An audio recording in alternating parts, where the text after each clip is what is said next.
The Arizona desert is a graveyard for good men and lost dreams. For Sarah Jenkins, a widow with 2 children and a failing ranch, it was a tomb she was already living in. She was one dust storm away from losing everything.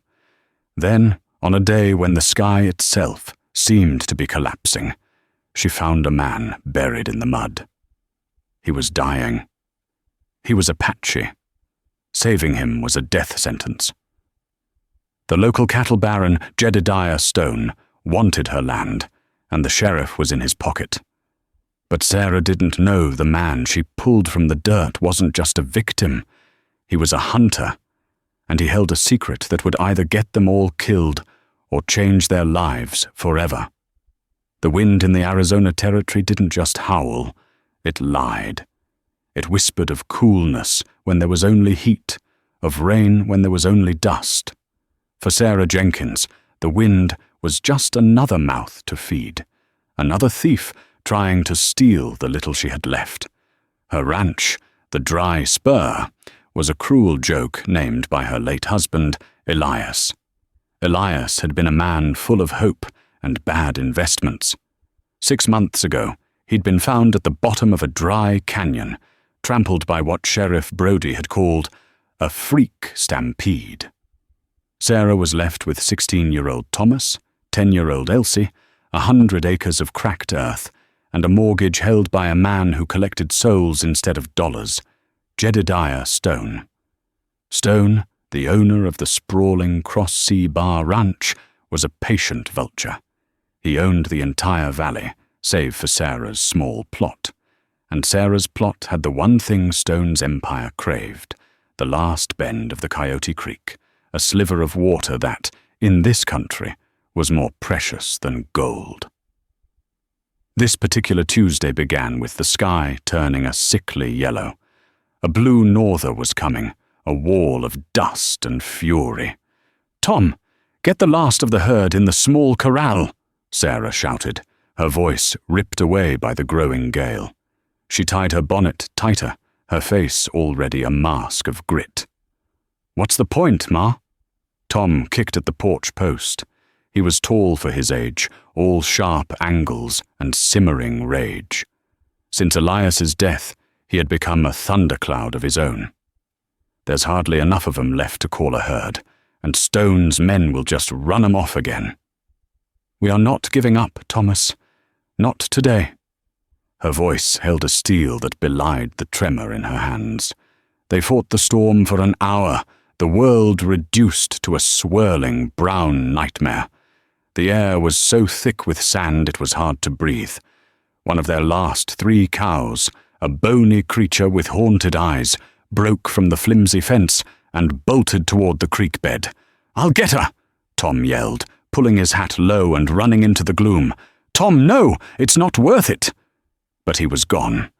Sarah cursed, a word she'd never used when Elias was alive, and ran after him.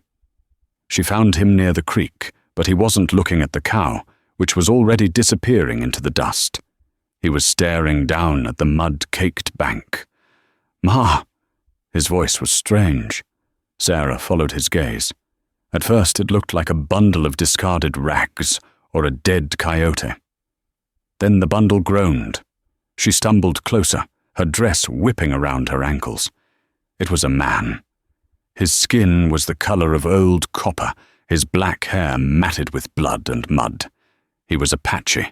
A deep gash ran along his temple, and a darker, wetter stain was visible on his buckskin tunic just below the ribs. Tom instinctively grabbed a rock. "Injun!"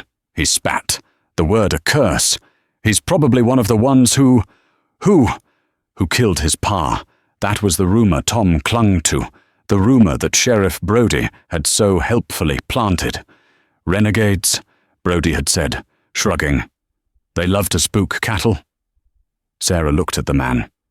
He was unconscious, his breathing shallow. He was dying. She saw the hatred in her son's eyes, a cold, adult hatred that scared her more than the storm. Then she looked at the dying man, and she didn't see an Apache.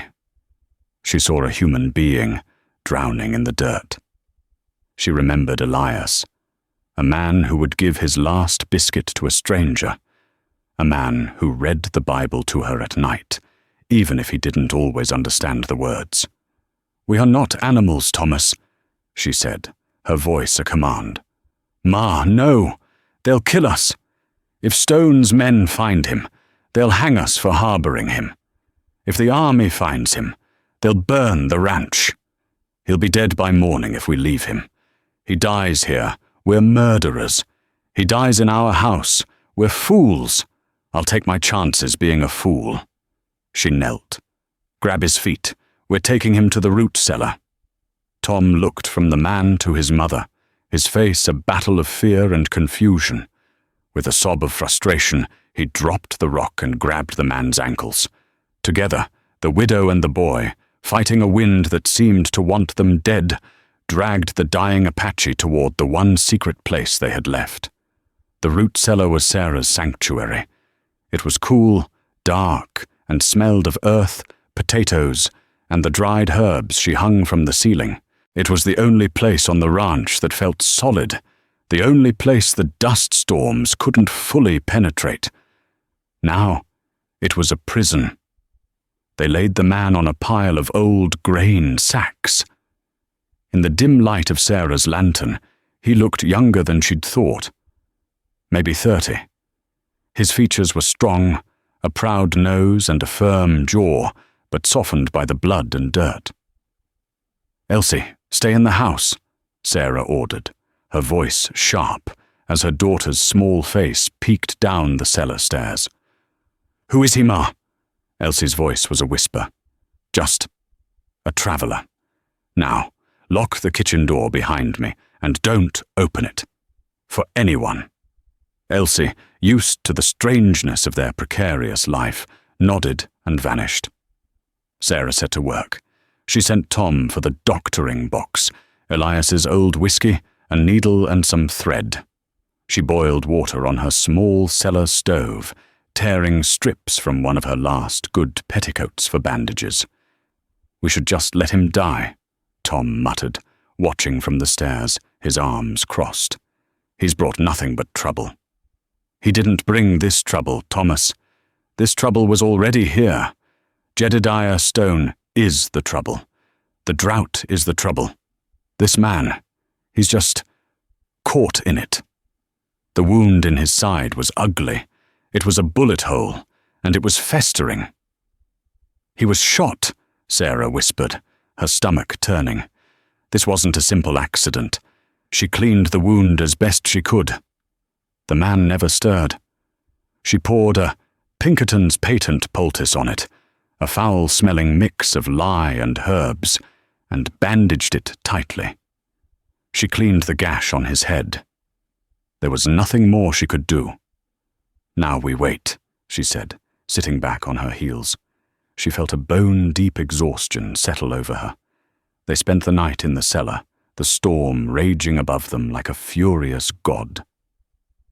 Sarah dozed in a chair. Tom slumped against the wall, his rifle across his lap. The morning broke, as it always did, with a cruel, bright sun. The storm had passed, leaving the world scoured clean and draped in a fresh layer of dust. "I'll check the livestock," Tom said. It was an excuse to leave the heavy silence of the cellar. Sarah climbed the steps into the kitchen. Elsie was asleep at the table, her head on her arms. Sarah stroked her hair, a wave of love and fear washing over her. What had she done? A knock at the door made her jump, her heart leaping into her throat. She looked through the peephole. Her blood ran cold. It was Silas Vane, Jedediah Stone's foreman, and 2 other cross-sea riders. Vane was a large, brutish man with a sun-scorched face and eyes as dead as a snake's. He was the man who had found Elias. She smoothed her apron, took a deep breath, and opened the door. "Mornin', Widow Jenkins." Vane's smile didn't touch his eyes. He leaned against the porch rail, acting as if he owned it. "Quite a blow-through we had." "Mr. Vane, what can I do for you?" "Just checking on our neighbors. Mr. Stone, he worries about you. Out here, all alone." His gaze raked over her, insulting her with its familiarity. "We're also looking for a few stray head and something else. I haven't seen any of your cattle. Not cattle." He lowered his voice. "Army patrol from Fort Grant was hit 3 days ago. Apaches got away with 12 rifles."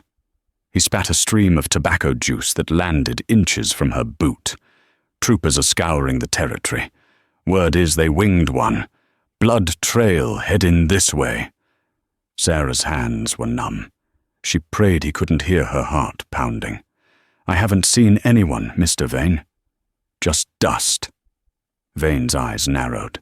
They drifted from her face, past her shoulder, and settled on the thick oaken door in the kitchen floor. The root cellar. "Smell that?" Vane sniffed. "Smells like herbs in here. You cooking something special, widow?" "My daughter, she has a cough. I'm boiling a poultice." The lie came easier than she'd expected. Vane stared at the cellar door for a long, agonizing moment. Sarah didn't dare breathe. She could feel the man's presence beneath her feet, a secret that weighed as much as the earth above him. "Well," Vane said, pushing himself off the rail, "you see anything unusual? You have young Tom ride over. Mr. Stone pays well for information." He tipped his hat, a gesture that was more of an insult than a courtesy. 30 days, Mrs. Jenkins. That's what the bank said. 30 days till the foreclosure. Mr. Stone is a generous man, but business is business." He and his men mounted up and rode away. Sarah collapsed against the doorframe, her legs giving out. She had just bought herself time, but she knew, with chilling certainty, that Vane hadn't believed a word she'd said.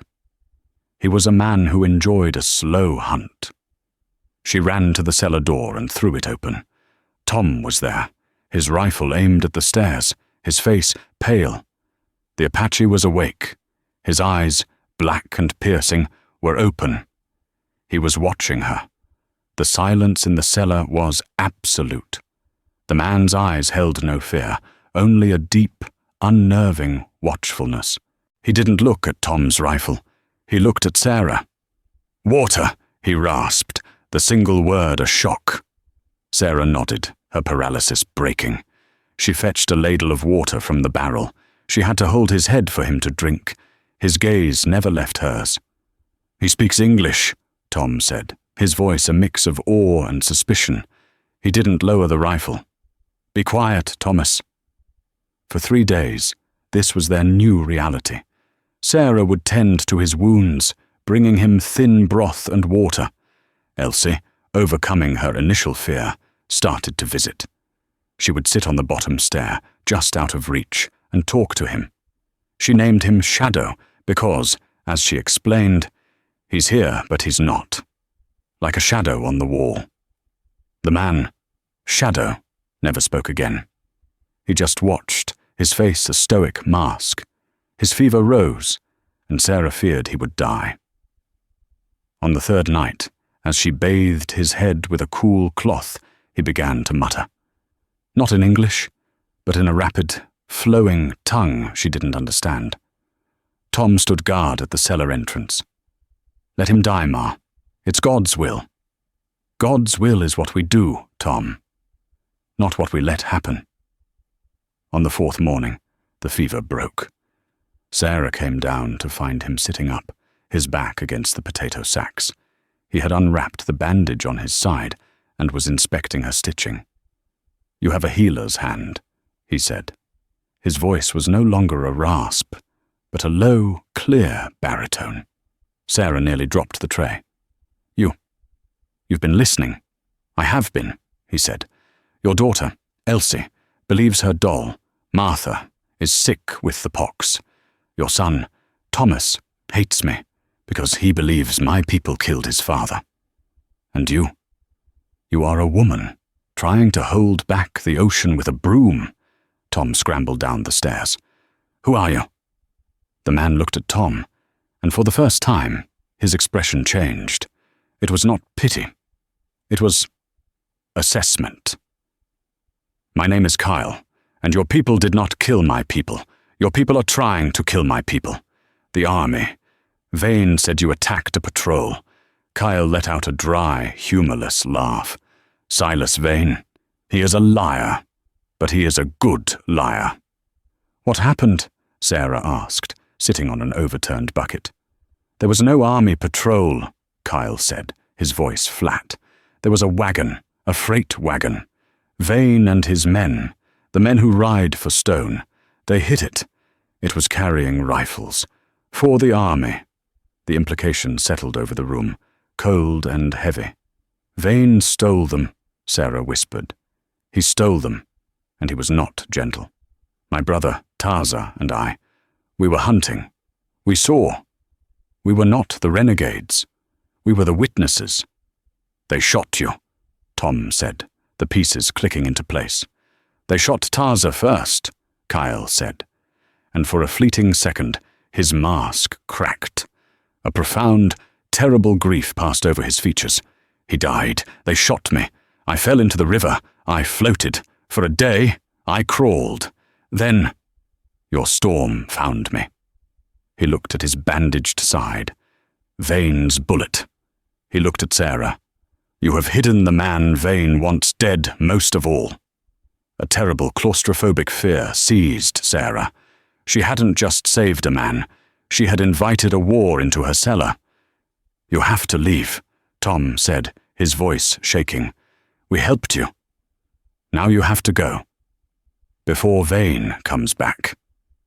"And where do I go, boy?" Kyle asked. "I am one man. Vane has 20. Stone has 100. And I am still too weak to walk." "That's not our problem." "It became your problem," Kyle said, his voice hardening. "When he looked at this cellar door. He knows.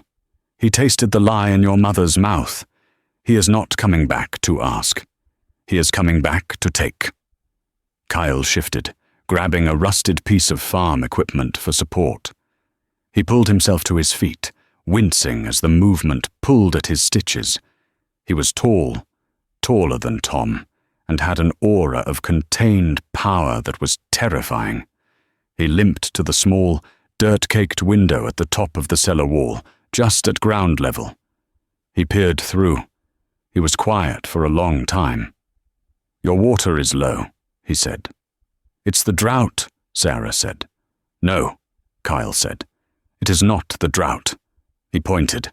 "Upstream, by the willow trees. I saw it when I was crawling. There is a dam, new wood, fresh cuts." "A beaver dam?" Tom asked. "A Silas Vane dam," Kyle replied. "He is not just waiting for the bank to take your land. He is taking it. He is choking your creek. He is killing your ranch, one drop at a time. And when you are starving, you will have no choice but to sell. For nothing."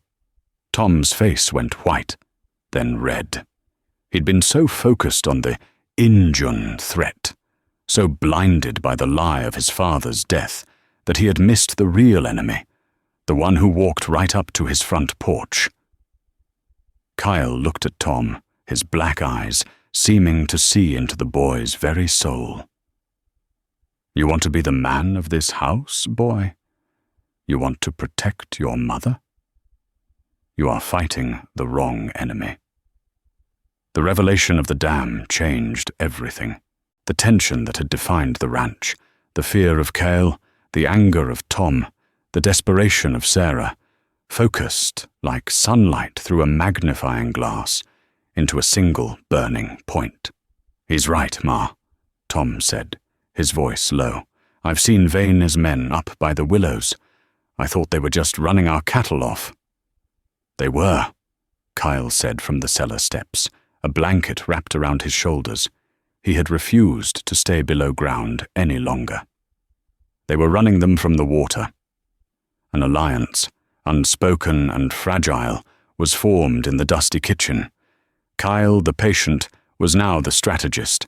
He was weak, but his mind was a razor. "We cannot fight Stone. We cannot fight Vane.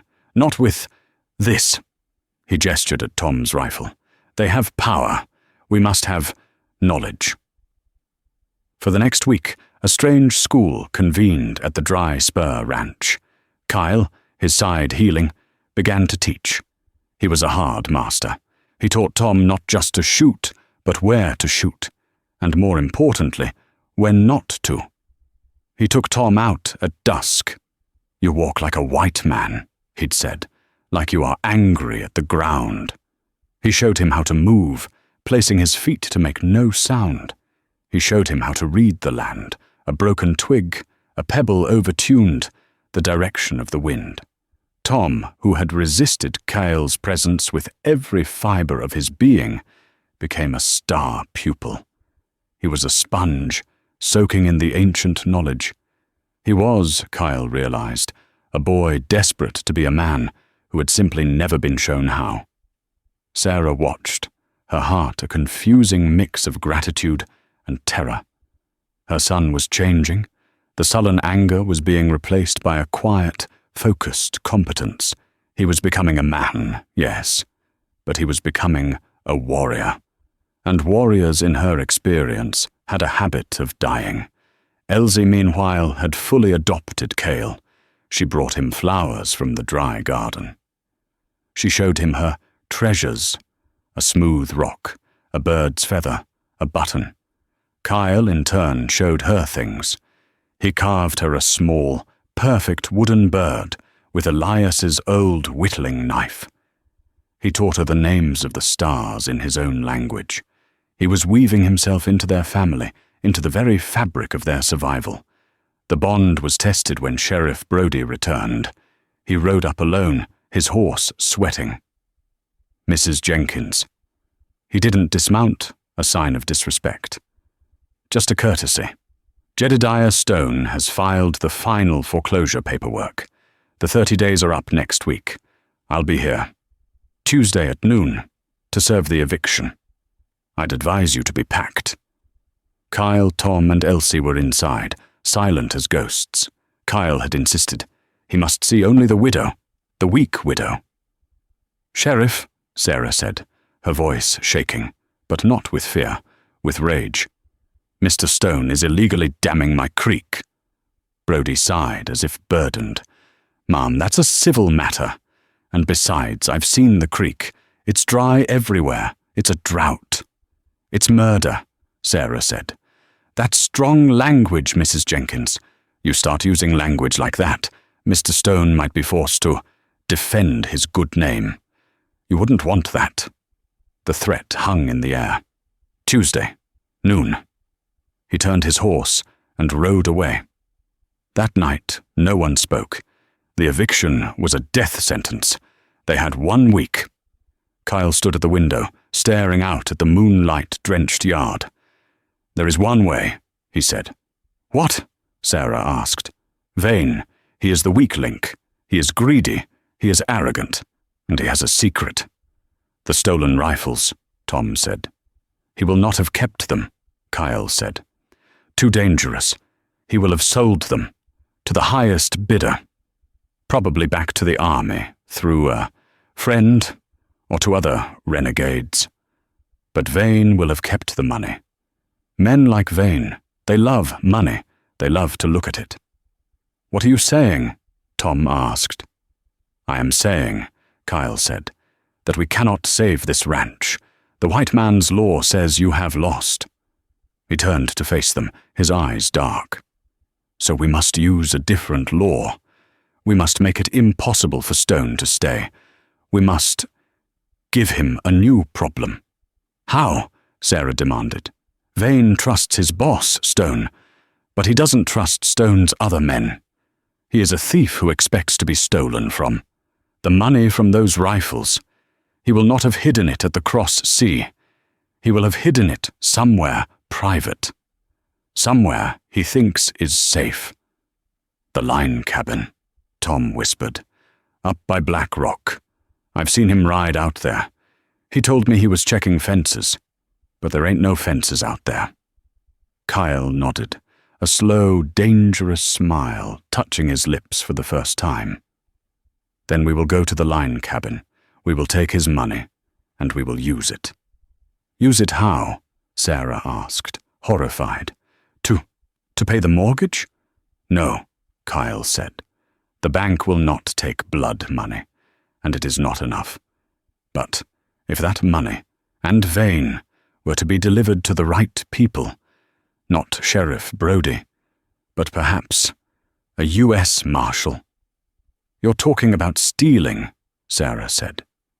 "He stole my brother's life," Kyle replied, his voice a cold wind. "He is stealing your home. He stole your husband's cattle."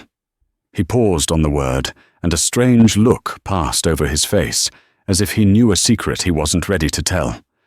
"We are not stealing, Mrs. Jenkins. We are balancing the scales." The plan was simple, and therefore doomed, or so Sarah thought. "Tom and I will go," Kyle announced. "Tonight, the moon is dark." "No," Sarah said. "It's too dangerous, and you're not healed." "I am healed enough. And he," Kyle said, nodding at Tom, "is ready." "I'm not letting my son go play act as a burglar. He'll be killed." "He will be killed if he stays," Kyle said, his voice quiet but final. "He will be starved, or he will be shot by Vane for trespassing. At least this way, he dies fighting." Tom looked at his mother. "I have to, Ma. It's the only way. Cale's right." Sarah looked at her son, at the set of his jaw, the rifle in his hand, the way he stood, not like a boy, but like a man. She hated Kyle for it, and she loved him for it. She packed them biscuits and jerky, her hands shaking. "If you are not back by dawn, we will be," Kyle said. They vanished into the night. Sarah sat in her kitchen, the Bible open on her lap, but she couldn't read the words. Elsie slept, blissfully unaware. The hours ticked by.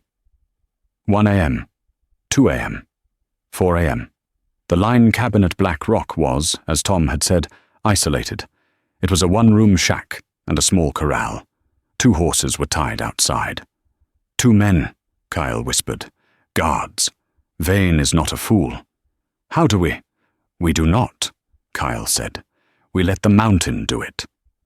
He pointed to a pile of loose shale rock above the cabin. Using the skills Kyle had taught him, Tom moved up the ridge. Kyle, meanwhile, slipped toward the corral. Tom waited. Then, with a heavy stick, he shoved the largest boulder. The rock slide was a cacophony of noise. It wasn't large, but it was loud. "What in the hell?" a man shouted from the cabin. A second later, the 2 horses, their tethers sliced by Cale's knife, went screaming past the cabin door, spooked by the rocks. "The horses! They're running!" The 2 guards, half-dressed, burst from the cabin and took off running after their mounts. "Get 'em, you idiot!" Kyle and Tom slipped inside the cabin. It was sparse, a stove, 2 cots. Kyle went straight to the floorboards. "Here." He pointed, a fresh nail.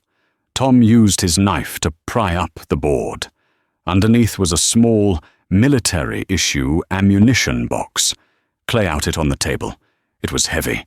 He opened it. It wasn't just money. There were stacks of greenbacks, gold double eagles, and a small, leather-bound book. Tom picked up the book. He opened it. The handwriting was neat, precise. June 4th. Met with the Apache, Kyle. Fair trade. He is an honorable man. He warns of Stone's greed. Tom's blood turned to ice. He flipped to the last page. August 12th. Meeting Vane at the canyon. He says he wants to buy the pelts. Pay me what Stone owes. Something feels wrong. I am bringing my journal. If anything... "Ma's locket," Tom whispered, a memory surfacing. She clutches it. Elias's locket. Kyle was already at the door. "We have what we came for. Let's go." They were halfway back to the ranch, the ammo box heavy between them, when the first shot rang out. Whang! The bullet kicked up dirt by Tom's feet. "They found the box gone," Kyle grunted. "Run!" They weren't guards. They were Vane's partners, and they'd been tricked. Another shot. Tom felt a searing heat pass his ear. Kyle spun, raised his rifle, and fired into the darkness. A single shot. There was a scream, then a heavy thud. Kyle! He was visible on the ridge, against the stars. A mistake. Kyle grabbed Tom. Move! They ran. They didn't stop until they saw the outline of the dry spur barn. Sarah threw the door open. Tom! Oh, thank God! Kyle stumbled in, clutching his side. His old wound. He had torn it open. He's bleeding! Sarah cried. It's nothing. Kyle gasped, sliding down the wall. He pushed the ammo box toward her. The scales! Tom wasn't looking at the box. He was looking at his mother, his face a ghostly white in the pre-dawn light. Ma, he said, his voice breaking. He held out the leather journal. It wasn't a stampede. Sarah's hand went to the locket at her throat. What? Thomas, what is that? It's Pa's, Tom choked out. It's Pa's journal. Vane. Vane murdered him, Ma. He murdered him for the pelts. And Cale. Cale knew him. Pa knew Cale. The revelation hung in the air, thick and poisonous. Sarah stared at the journal in Tom's hand, then at Kyle, who was grimacing in pain as he pressed a rag to his bleeding side. You knew, she whispered, her voice trembling. You knew Elias? Kyle looked up, his face etched with pain and something else. Regret. I saw the locket when you were mending my shirt. The one you wear. I saw it before. Where? Sarah demanded, her hands clenching. On him, Kyle said. On Elias. The day he died, the kitchen, which had been a refuge, suddenly felt like a cage. Tom, his face streaked with sweat and tears, slumped into a chair. It's all in there, Ma. He traded with Cale's people. He helped them. He wasn't just a rancher. He was their friend. Sarah snatched the journal. Her hands shook as she read the last entry. August 12th. Meeting Vane at the canyon. Something feels wrong. The stampede, she breathed. There was no stampede, Kyle said, his voice low. I and my brother. We were to meet Elias, to trade. We saw the smoke. We found the wagon. Burned. We found Elias. He was shot in the back. Vane, Tom spat. We tracked them, Kyle continued. Vane and another man. They drove Elias's own cattle over the... Kyle stopped, his throat working. They made the stampede to cover the tracks, to cover the murder. I took the locket from Elias to return to his people, but I did not know who you were. Not until I was in your cellar, and I saw it on your neck. I did not know how to tell you. So my whole life, Tom said, his voice dead. My hating. It was all for nothing. I hated your people, for what Vane did. Vane is a man of many shadows, Kyle said. He uses your hate. It is his best weapon. Sarah closed the journal. The grief for Elias, which she had kept neatly packed away, now tore through her, fresh and wild. It was not a random act of God. It was not a tragic accident. It was murder, greed. It was Silas Vane. The entire foreclosure was a lie. It wasn't just business, it was Vane, and by extension, Stone, finishing the job. They were stealing the ranch from the widow of the man they had already murdered. A cold, hard fury, unlike anything Sarah had ever known, settled into her bones. She was done crying. She was done being a victim. She went to Kyle and knelt. Let me see your side. She packed the wound, her movements no longer tender, but efficient, angry. Your Tuesday eviction, Kyle said, wincing. It is not just an eviction. Vane cannot risk you finding this. He tapped the journal. He will not let you leave this valley alive. Then we won't, Sarah said. Tom and Kyle stared at her. The mousy widow was gone. In her place was someone they didn't recognize. "Ma? This," she slapped the ammo box. "This money. And this," she held up the journal. "This is the knowledge." Kyle was right. "But we're not going to a marshal." "What?" Tom said. "But. The nearest marshal is Alastair Reed, in Prescott. That's a 3-day ride. We don't have 3 days. We have until Tuesday. And Brody is Stone's dog." "So what do we do?" Tom asked. "We can't fight Stone's army," Sarah said. "But we don't have to. We just have to fight Vane. And Vane just lost his partners." I killed one," Kyle said. "And the other," Tom added. "He ran. He'll be halfway to Mexico. Vane is alone. He's exposed." "He's also furious," Kyle warned. "He knows we have his money. He knows we have the journal. He will come here. He will come with everyone." "No," Sarah said, a strange, cunning light in her eyes. "He won't. He can't tell Stone. He can't say, 'Mr. Stone, sir, the widow I murdered a man for just stole the money I stole from a federal wagon.' Vane is in his own trap." She began to pace. "He will come, but he will come quietly. He doesn't want to alert Stone. He wants his box. He wants his journal. He thinks he's coming to kill a widow, a boy, and a wounded Apache." "He is," Tom said. "That's what we are." "No," Sarah said. She picked up Elias's rifle. "He's coming to our home. He's coming into our trap." She looked at Cale. "The rifles. The ones Vane stole." "You said he sold them. Are you sure?" Cale thought. "Most. But a man like Vane, he would keep a souvenir, a sample of his success." "The line cabin," Tom said. "There was a closet. We didn't have time." "He won't be there," Sarah said. "He'll be here, or on his way here, which means that cabin is empty." "Ma, what are you?" "Tom," Sarah said. "You are going back. You are going to get those rifles." "Cale." "I will go," Kyle said, trying to stand. "No, you will stay here. You will teach me how to use this." She held up the ammo box. "You will teach me how to balance the scales." The plan that formed was not one of justice. It was one of survival. It was ugly. It was desperate. And it was all they had. The day before the eviction. Monday. The air was still, hot and heavy with unspoken dread. Tom had returned, his face grim, his saddlebags heavy. He hadn't just found rifles. He'd found dynamite. "Army issue," he'd said, his eyes wide. "For clearing rocks. Vane, he must have taken it from the freight wagon, too."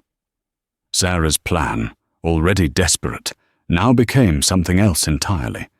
It became final. Kyle was weak, feverish from his reopened wound. He sat at the kitchen table, a ghost of himself. But his mind was sharp. He was their general. "He will not come from the road," Kyle instructed. "He is a snake. He will come from the creek bed. He will expect Tom to be in the barn, you in the house. He will try to separate you." "Good," Sarah said, her voice flat. "Let him." They spent the day preparing. Sarah baked bread, the smell a grotesque mockery of happier times. But inside the loaves, she packed bullets. She made 3 packages, wrapped in oilcloth. Tom, under Kyle's instruction, was not building a defense. He was building a stage. He took 2 of the stolen rifles and the dynamite. He went to the canyon, the one where his father died. He spent hours. Elsie, the only one who didn't understand, was their secret weapon. "Elsie, honey," Sarah said, kneeling to look her daughter in the eyes. "I need you to play a game. I need you to go to the old tree house, and I need you to stay there, no matter what you hear. You don't come out. Not until Shadow comes for you. Can you do that for me?" Elsie, sensing the terror, nodded. clutching her wooden bird. "Is Mr. Vane coming?" "Yes, honey, he is. I don't like him." "Neither do I," Sarah said. She kissed her. "Go now." Elsie slipped out the back.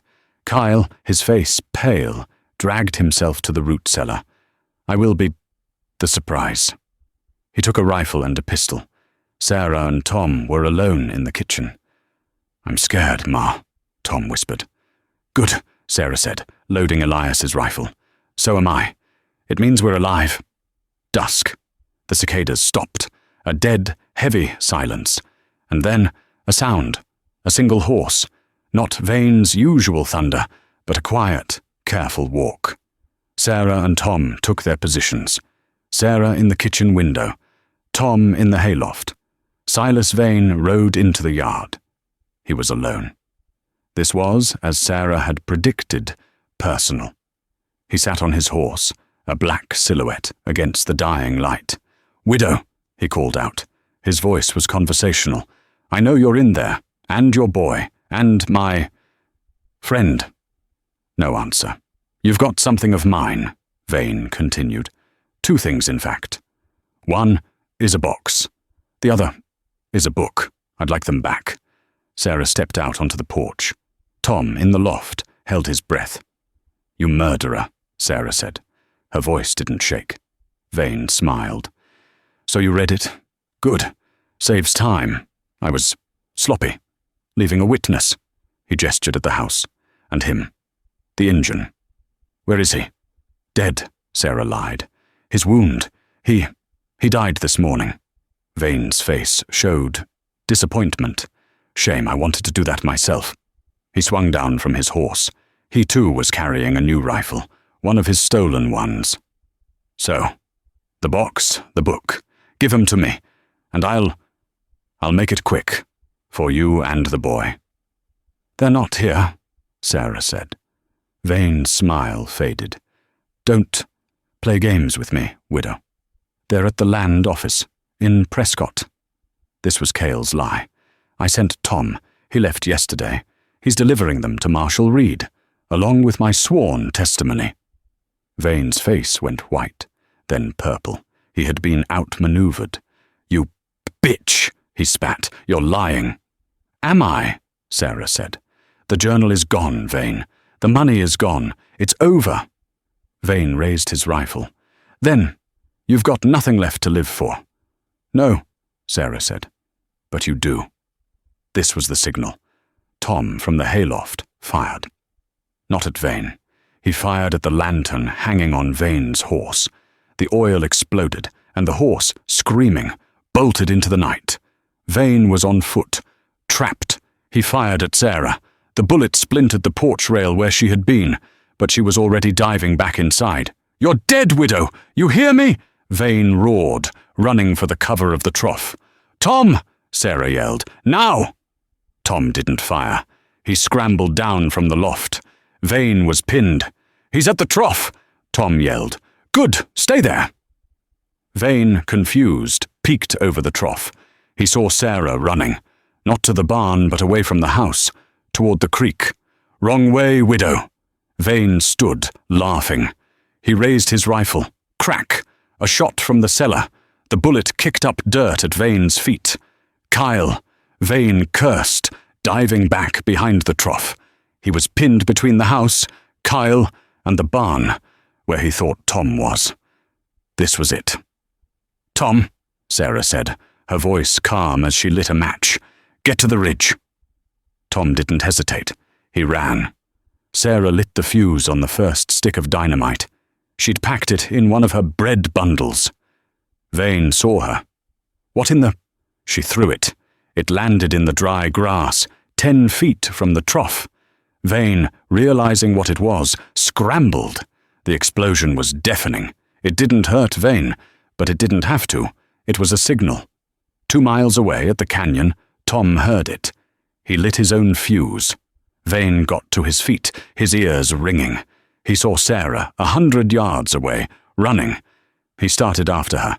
"You can't run, widow!" Boom. A second, much larger explosion. It echoed from the canyon. Vane stopped. What was Boom. Boom. 2 more. The ground shook. Vane looked up. He wasn't stupid. He knew what was happening. "The dam," he whispered.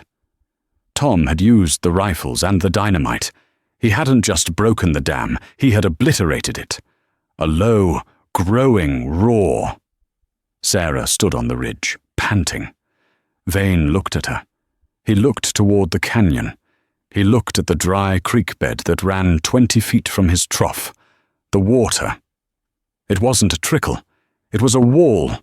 6 months of stolen, dammed-up water, released in a single, furious instant. It hit the creek bed like a freight train. Vane tried to run. The wall of water, mud and debris, hit the trough. The trough disappeared. Silas Vane disappeared.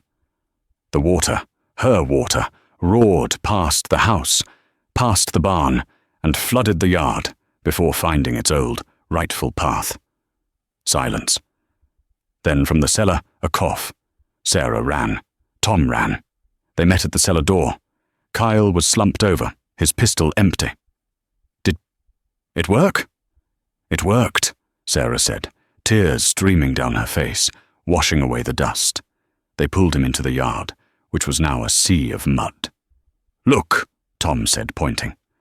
The water was already receding, but in the middle of the yard, tangled in the ruins of the trough, was a body.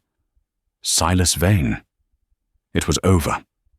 The dawn of Tuesday, eviction day, broke over a changed world. The Dry Spur Ranch was a muddy, debris-strewn mess, but the Coyote Creek was flowing. Sarah, Tom, and Cale, now safely in Elias's bed, were in a state of shock. They had won. They had killed. What do we do?" Tom asked, staring at Vane's body. "We tell the truth," Sarah said. "Or most of it." "They'll hang us," Tom said. "They won't," Kyle said from the bedroom. His voice was weak. "Vane was a known thief. You were a widow, defending your home. But the dynamite, Kyle said, was his. The water was God's. It was an accident. The sound of horses, not one, a lot." Sarah's heart stopped. Had Vane not been alone? Tom grabbed his rifle. "No," Sarah said. "We're done." She walked to the porch. Riding into her yard were 4 men. They were not cross-sea riders. They wore clean, dark suits. They were led by a tall man with a silver badge. "Ma'am," the man said, tipping his hat. "U.S. Marshal Alistair Reed from Prescott. I got a strange telegraph 2 days ago from a Mrs. Jenkins. Something about an inheritance?" Sarah stared. She had forgotten. In her plan, she had forgotten the one part that was actually true. You came," she whispered. "It was coded," Reed said. "My office uses it. Elias's journal. Wells Fargo. Vane. You seem to have had a busy few days, Mom." He dismounted and looked around, at the flowing creek, at the body. "That Silas Vane? He came last night," Sarah said, the lie they had practiced. He tried to. He set a fire. The explosion. It broke the dam. He drowned." Marshal Reed looked at her. He looked at the bullet holes in her porch. He looked at the dynamite-scorched earth. He looked at the journal which Sarah was holding. "I see," he said. He walked over to Vane's body. Tucked in Vane's belt was the empty ammo box. Vane had, in his arrogance, brought it with him, perhaps to show her what he was taking back. "This is Wells Fargo property," Reed said, picking it up. "Stolen 3 weeks ago." He looked at Sarah. "And that is Elias Jenkins's journal." He took it from her. He read the last page. His face hardened. "Jedediah Stone," he said. "He's been a problem for a long time." He's foreclosing," Tom said, stepping onto the porch. "Today. At noon." "I think not," Marshal Reed said. He looked at the sun, which was high. In fact, I'd say he's late. As if summoned, 2 more riders appeared, Sheriff Brodie and Jedediah Stone himself. Stone looked relaxed. He was coming to watch the eviction. His smile vanished when he saw Marshal Reed. "Alistair," Stone said, his voice oily. "What a surprise. What brings a federal marshal out to this?" "Murder," Reed said, holding up the journal. "Theft and conspiracy. This journal, Mr. Stone, it paints a very ugly picture about you, about your man, Vane." "Vane?" Stone scoffed. "He's unreliable." "He's dead," Reed said, pointing to the body. "And this box, found with him, it's a federal matter." Brodie's face was ashen. "Now, Alistair—" "Shut up, Brodie," Reed said. "As of this moment, your authority in this valley is under review. Mr. Stone, I will be reviewing your books, your land acquisitions, your business, starting with your connection to the murder of Elias Jenkins." Stone, the patient vulture, saw the game was up. He couldn't be tied to this, not to federal robbery, not to murder. "Vane," Stone said, his voice cold. "He was a rogue agent. I had no idea. This is terrible. Widow, my apologies." He turned his horse. "Mr. Stone," Reed called out. I think you'll find your foreclosure on Mrs. Jenkins is null and void, given the new evidence. I'd consider her mortgage, paid in full, as compensation for your rogue employee." It was a bluff, but it was a good one. Stone stared at Reed. He stared at Sarah. He knew he'd been beaten. He nodded once and rode away. Brodie, stammering, followed him. Marshal Reed watched them go. He turned back to Sarah. "Ma'am, my deputies will handle Mr. Vane. You have a story. I suggest you write it down. Emphasize the accident part. I have a feeling the federal court will be sympathetic." He tipped his hat. "You have a fine ranch, Mrs. Jenkins. That creek, it's strong." He and his men took Vane, and they left. The following week, the Dry Spur Ranch was quiet. Jedediah Stone, facing a federal investigation, had bigger problems than one widow. His empire, built on intimidation and lies, began to crumble. Sheriff Brodie was gone, run out of town by Reed. The ranch was safe. Inside the small house, Kyle was healing, properly this time. Sarah's broth and the knowledge of his brother's justice was a powerful medicine. The day came. He was strong enough to ride. His horse, which had been hiding in a far pasture, had returned for him. He stood on the porch, a new buckskin shirt, Elias's, mended on his back. You can't go," Elsie said, her lip trembling. Kyle knelt. He placed his carved wooden bird in her hand. "A bird is not meant for a cage, little one. It must fly. So must I." He stood and faced Tom. Tom was no longer a boy. He was quiet. He was a man. Kyle placed his hand on Tom's shoulder. "You are the man of this house, Thomas Jenkins. Protect this land. It is your land, bought with blood." He pressed an eagle feather into Tom's hand. Finally, he looked at Sarah. No words were needed. They had been to hell and back. He was the man who had, in saving his own life, saved hers. She was the woman who had, in saving his, saved her family. "Elias," she whispered. "Thank you. For the truth. He was a good man," Kyle said. "He has a good wife, a strong wife."